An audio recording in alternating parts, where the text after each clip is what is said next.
You ever come across a video that stops you in your tracks because of how creepy it is? That was this one for me.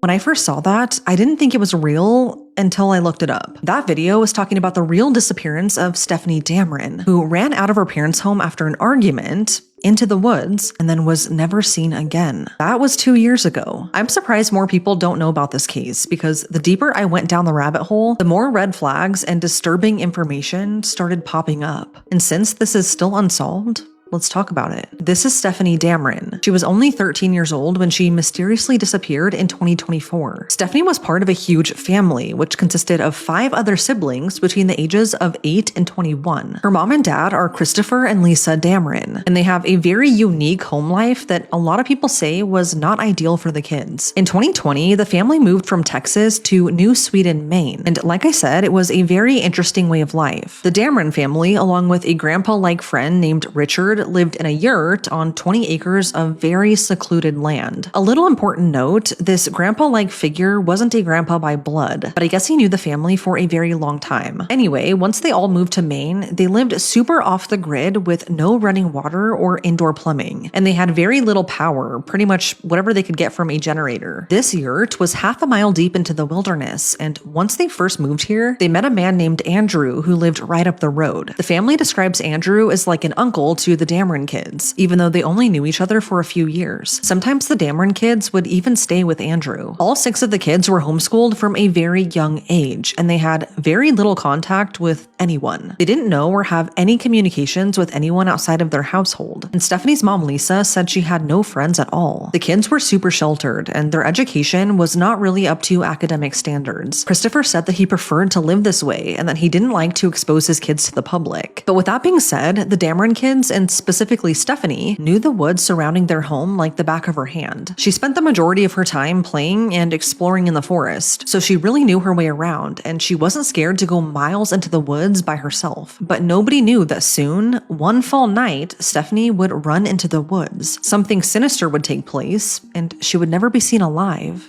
again. This brings us to September 23rd, 2024. That day, Christopher and Lisa were in Presque Isle, Maine for a job interview with the restaurant Ruby Tuesdays. They left all 6 of their kids at home with their grandpa-like figure, Richard. At around 3 p.m. that day, Lisa received a text from her oldest daughter, who had used Grandpa Richard's phone. She told her mom that she and Stephanie had gotten into a fight, after which Stephanie ran into the woods crying. This was all witnessed by Richard, who saw the tears in Stephanie's eyes as she ran deep into the woods. Now, the sister was a little bit worried because some time had passed, yet Stephanie still hadn't come back. Lisa told her to run over to the neighbor's house to check if Stephanie had gone there, but she hadn't. Christopher and Lisa got home around 5:30 that evening, but Stephanie was still nowhere to be found. They briefly looked for her, but initially they weren't too worried because Stephanie had run away a few times before into the woods, but she always came back. And like I said, Stephanie was no stranger to the forest. She was known to walk miles deep into the woods by herself and would sometimes even be gone for a few hours before eventually coming back. But this time, she didn't. According to Christopher, he thought he had to legally wait to report his daughter missing until that 24-hour mark, which isn't true, by the way. There is no legal waiting period to report someone missing, so just FYI. Anyway, they didn't get concerned until around 11 the next morning, and with Stephanie still not back, that's when they reported her missing to the Maine State Police. Authorities immediately felt like something was off. They discovered that one of the main reasons that the family moved to Maine was because of a troubled past. In 2015, when they still lived in Texas, Christopher and Lisa were arrested on charges of abandoning and endangering a child, possession of a controlled substance, and public intoxication. According to an interview, Christopher said that he had been smoking weed in the car with the kids inside when they got pulled over, which led to those charges. This resulted in them temporarily losing custody of all 6 kids. They got full custody back 6 months later, but ever since, CPS began making regular visits to the home. This continued when they moved to rural Maine, and police discovered that CPS calls continued even there. Not just on Stephanie, but all of her siblings as well. Christopher said that because of their unusual off-the-grid lifestyle, CPS visited pretty often, but he was adamant that he and Lisa passed every inspection or test they had, and they always came to the conclusion that this was a suitable environment for the kids. But neighbors and security footage from their homes paint a somewhat different picture. Neighbors reported that Stephanie had run away to get help from them, specifically because of the less than ideal lifestyle at home. It was really tough with no running water and hardly any power, and Stephanie was really having a hard time living like that. Security footage was found from one of the neighbors' homes that showed Christopher walking up to their property, basically yelling at his neighbors to give them his daughter back, which sadly they had to and didn't really have a choice. Some of the older Dameron kids were just about to be sent to the Job Corps to help them get their GED and hopefully help them get a job. But then Stephanie vanished. Because of this new and kind of suspicious information, the FBI was quickly brought in. Their CARD team, which is the FBI's Child Abduction Rapid Deployment Team, got involved, and a massive search for Stephanie began. Investigators brought in tracking dogs and volunteers, and they scoured the entire neighborhood searching for Stephanie. They specifically honed in on the woods surrounding her home and the road just out back called West Road. Together they searched thousands of acres, but not a single trace of Stephanie ever turned up. Investigators followed up on leads in Maine, across the country, and even in Canada, but this too led them nowhere. Police then interviewed Richard, the grandpa-like figure who was at home with the kids that fateful day. According to him, he saw Stephanie run into the woods after the argument with tears in her eyes, and then he said something that really stood out. Richard told police that he thought he heard a car on West Road, which is super remote, and you can't easily see it from their property, but it eventually leads up to their house. He never saw anything, but he said it was weird that he heard a car right after Stephanie ran into the woods. Why he didn't say anything sooner, I have no idea, but this has led many people to wonder if Stephanie met up with someone that day to cool down from the argument. According to the family, Stephanie had no known access to money, transportation, electronics, or basically any outside resources at the time she disappeared. She didn't have any friends that we know of and didn't have any social media, so whether she did meet up with someone or not, it's been incredibly difficult to prove. And although we don't know what exactly happened to her that day,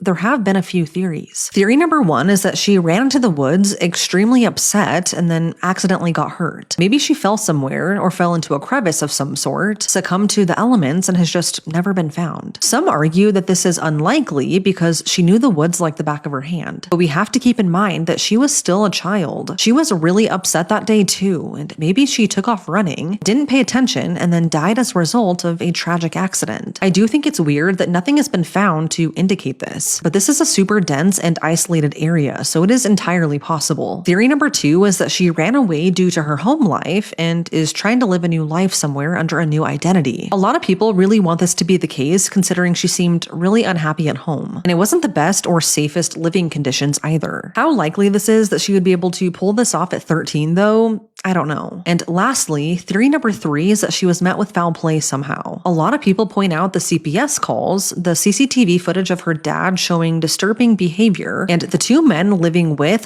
/ near the family that didn't really know them all that well, like Uncle Andrew, who let the kids live with him sometimes. I would imagine that the police fully investigated him, but a lot of people point out how unusual this dynamic is to be living in. So one theory is that maybe her family could be responsible for her disappearance, and given their history, I could understand why some people feel that way, but there hasn't been any real proof found connecting them to this. And although they have done several interviews pleading for their child to come back, they have been at the center of intense media scrutiny. I think it's pretty normal to look at the people closest to the victim when they go missing, and unfortunately, with their lifestyle, a lot of people have really looked at them. Another theory is that Stephanie was abducted by a stranger, maybe someone who just so happened to be in the area at the exact right time, or maybe she really did try to run away with someone, but that someone turned out to be a monster. It's just really scary how she vanished into thin air. Add in the bizarre details of her life, and it just makes this story even more devastating. Like, what really happened to her? I hope that wherever she is safe and happy. One thing I know for sure is that social media is very powerful. If Stephanie was abducted by a stranger, or even if she wasn't, we still need her face and name out there. Everyone should know who this little girl is. Her story cannot go unheard, and her disappearance has taken a major toll on the community. They don't feel safe anymore, and they don't want their kids to play outside alone in fear that they won't come back. Stephanie Dameron is now on the FBI's most wanted kidnappings and missing persons list, and there's a $15,000 reward for any information leading to her safe return. She was last seen wearing blue jeans, a long-sleeve blue shirt, and black Harley-Davidson hiking boots. She is 5 feet tall, 130 pounds with brown hair, and she would now be almost 15 years old. If you have any information on the disappearance of Stephanie Dameron, please contact either Maine State Police or the FBI with any leads. But it's now been 2 years. Yet whatever really happened to Stephanie in the woods that night remains a mystery.